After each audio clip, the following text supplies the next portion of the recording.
Bienvenue devant notre déco de Noël.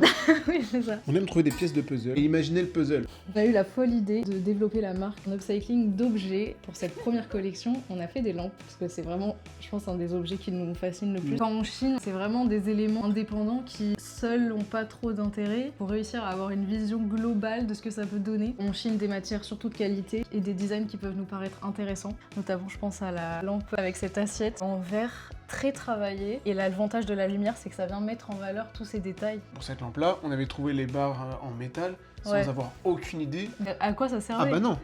Rectangle là, comme ça. Même aujourd'hui, on sait pas ce que c'est. Est-ce que c'était un porte-épices? Moi, je parie sur une étagère. Sans Ouais, une fixation étagère, vers le mur. mais elle fait 5 cm de profondeur. À épices.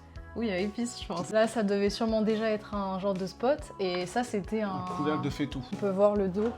On a fait en sorte parfois de mettre en valeur un petit peu les anciennes inscriptions parce que notre idée c'est quand même de mettre en valeur cette seconde vie-là. Si vous connaissez la marque Galacta, n'hésitez pas à faire signe. C'est ce qui fait tout le charme de la pièce, son histoire est gravée en elle. Parfois il y a même des traces du temps, ça peut être un peu griffé, le verre a été travaillé, forcément si c'est une assiette, on a coupé dedans. Cette usure-là, elle est aussi mise en valeur par la lumière. C'est Donc ça, on fait ça fait des lampes qui ont une véritable âme. Déjà qu'elles sont uniques, mais en plus de ça, elles ont une histoire quoi. Et d'ailleurs, cool. c'est marrant de s'imaginer qui a pu manger dans cette assiette ou boire dans ce verre dans une ancienne vie. J'avoue. Cette lampe avait vraiment rien d'assemblé à la base. Ça, ce sont des morceaux de bois qu'on avait de chute de d'autres piliers. Ça, c'était des tiges qu'on a trouvées telles quelles. Ça, c'était un plat. Et après, donc, on a l'impression 3D qui vient lier le tout.